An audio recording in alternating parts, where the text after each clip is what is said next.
Hello बच्चों, let's read this question. Let f x is equal to minimum of 1 comma 1 plus x sin x, 0 is less than equal to x is less than equal to 2 pi.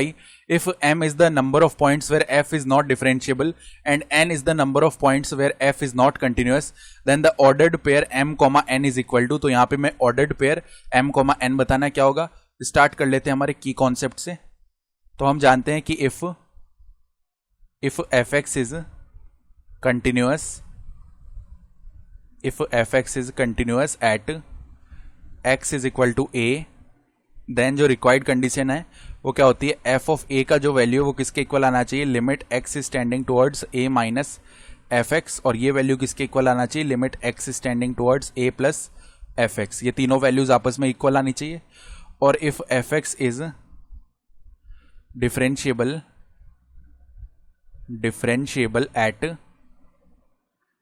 Eight x is equal to a, then जो left hand derivative है यानी limit h is tending towards 0, f of a minus h minus में f of a upon में minus का h, इसका जो value है वो राइट हैंड डेरिवेटिव यानी limit h is tending towards 0, f of a plus h minus में f of a upon में h, इसके इक्वल होना चाहिए. ठीक बात है.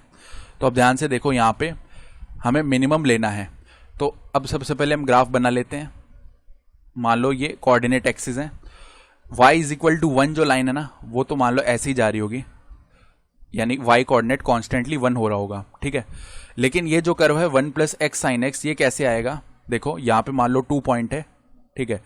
और यहाँ पे मान लो यहाँ पे ये 2 है एक्स एक्सिस वाला. तो ये जो है ना ये 1 से स्टार्ट होगा और यहाँ पे जो x इज इक्वल टू 2 है उस पर इसका ऐसे मैक्सिमा आ जाएगा. ठीक है. उसके बाद में क्या होगा, यहाँ पे मान लो 3 है, यहाँ पे 4 है. ठीक है. तो अराउंड 3.5 से थोड़ा आगे ये ऐसे ग्राफ नीचे गिरेगा इसका. ठीक है. यहाँ तक तो ऐसे आया ना, फिर यहाँ से इसका ग्राफ ऐसे नीचे जाएगा. ठीक बात है. और ये फिर ऐसे नीचे जाता जाएगा. ठीक है.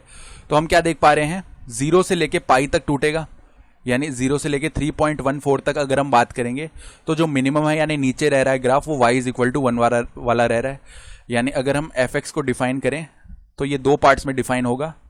पहले तो ये डिफाइन हो जाएगा जब 0 is less than equal to x is less than pi है. तो इस केस में इसका जो वैल्यू है वो हमारा कितना बनेगा, कौन सा फंक्शन फॉलो हो रहा है, y इज इक्वल टू 1 यानी 1 वाला. ठीक है. और दूसरा पार्ट जब pi is less than equal to x is less than equal to 2 pi है, तो इस केस में नीचे कौन सा रह रहा है अब, 1 प्लस एक्स साइन एक्स. तो 1 प्लस एक्स साइन एक्स ऐसे इसको डिफाइन कर लिया. तो हम देख पा रहे हैं इसकी वैल्यू जो है ना पाई के अराउंड ही चेंज हो रही है, बाकी तो इसकी वैल्यू कांस्टेंट है. तो पाई के अराउंड ये नॉन कंटिन्यूअस या बोल सकते हैं डिसकंटिन्यूअस या नॉन डिफरेंशिएबल रहने वाला है. तो at x is equal to pi अगर हम कंटिन्यूटी चेक करें तो एफ ऑफ पाई का जो वैल्यू है किसके इक्वल आएगा, एफ ऑफ पाई का value 1 plus pi sine pi के इक्वल आ जाएगा. यानी साइन पाई का वैल्यू 0 होता है तो ये 1 ही बन गया. ठीक है. अब अगर हम लेफ्ट हैंड लिमिट यानी limit x is tending towards pi minus f x इसकी बात करेंगे तो ये किसके इक्वल होगा, limit h is tending towards 0, f of pi minus h, यानी पाई से जस्ट पहले वाली वैल्यू अगर देखेंगे तो 1. ठीक है. तो ये वैल्यू 1 हो जाएगा ऑटोमेटिकली. फिर limit x is tending towards pi plus f x इसकी बात करेंगे तो ये क्या आएगा, limit h is tending towards 0, f of pi plus h. तो पाई से जब बड़ा वैल्यू है तो 1 प्लस एक्स साइन एक्स ये वाला फॉलो होगा. तो limit h is tending towards 0, 1 plus x का वैल्यू रख दो यहाँ पे पाई प्लस h और sine of pi plus h. अब जब h इज टेंडिंग टुवर्ड्स 0 है तो h 0 रखते ही साइन पाई बनेगा जो कि पूरे टर्म को 0 कर देगा. तो 1 प्लस 0 यानी ये 1 बन गया. तो हम देख पा रहे हैं कि यहाँ पे तीनों वैल्यूज इक्वल है यानी ये कंटिन्यूअस है x इज इक्वल टू पाई पे. तो n हमें क्या पता था, n जो है नंबर ऑफ पॉइंट्स यहाँ पे नॉन कंटिन्यूअस है. तो n का वैल्यू तो 0 आ गया क्योंकि कहीं भी ये नॉन कंटिन्यूअस नहीं होगा, क्योंकि एकमात्र ऐसा पॉइंट था पाई जहाँ पे हम सोच सकते थे कि ये डिसकंटिन्यूअस हो सकता है, लेकिन वहाँ पे भी ये डिसकंटिन्यूअस नहीं हो रहा है, कंटिन्यूअस हो रहा है. इसका मतलब n का वैल्यू 0 है. तो अब at x is equal to pi हम डिफरेंशियबिलिटी चेक कर रहे हैं तो लेफ्ट हैंड डेरिवेटिव देखो कितना आ जाएगा हमारा, limit h is tending towards 0, f of pi minus h आएगा ना. तो f of pi minus h minus में f ऑफ पाई अपॉन में माइनस का h, ये वैल्यू निकाल लेते हैं. तो देखो limit h is tending towards 0, f of pi minus h. ठीक है. तो जब पाई से छोटा वैल्यू है तो ऑटोमेटिकली इसका वैल्यू क्या बन जा रहा है, 1 बन जा रहा है, माइनस में f of pi, f of pi का वैल्यू कितना है, 1 है, ठीक है, 1 है अपॉन में माइनस एच, तो ये इवेंचुअली वैल्यू 0 आ जाएगा, ठीक है। और राइट हैंड डेरिवेटिव देखेंगे तो limit H is tending towards 0, F of pi plus H minus में एफ ऑफ पाई, ठीक है, होल अपॉन में, तो होल अपॉन में यहाँ पे क्या बनेगा, एच, तो F of pi plus H निकाल लेते हैं, limit H is tending towards 0, ये बन जाएगा 1 plus pi plus h sine pi plus H minus में एफ ऑफ पाई का जो वैल्यू है वो कितना है, 1 है अपॉन में एच, ये बन रहा है, ठीक है।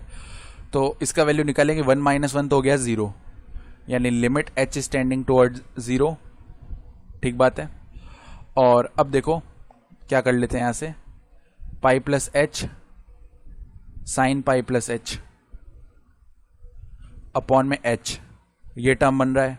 तो अब देखो यहां से अगर हम h इज इक्वल टू 0 रखेंगे ना, तो ये साइन पाई 0 हो जाएगा, यहां पे क्या होगा, पाई बच जाएगा और अपॉन में 0, ठीक है, यानी ये 0/0 का फॉर्म बनेगा। तो 0/0 फॉर्म बनने पे हम LH रूल लगाते हैं, तो limit h is tending toward 0, LH rule लगाया हमने, तो ऊपर वाले टर्म का डिफरेंशिएशन करेंगे, तो pi plus h sine pi plus h का differentiation cos pi plus h, मतलब u मल्टीप्लाई v लगा रहे हैं ना, u कांस्टेंट रखा, v का डिफरेंशिएशन हो गया, प्लस में अब साइन पाई प्लस एच को कांस्टेंट रखा, पाई प्लस एच का जो डिफरेंशिएशन है वो 1 बन जाएगा, ठीक है, ये आ गया, और अपॉन में h का डिफरेंशिएशन कितना हो जाएगा, 1।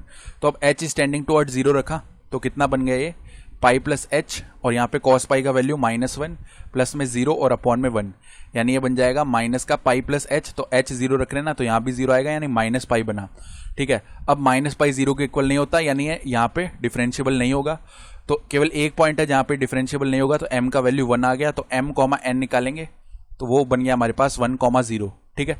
तो अगर ऑप्शन देखना चाहें तो ऑप्शन बी जो है सही हो जाएगा। I hope you understood this explanation, best of luck.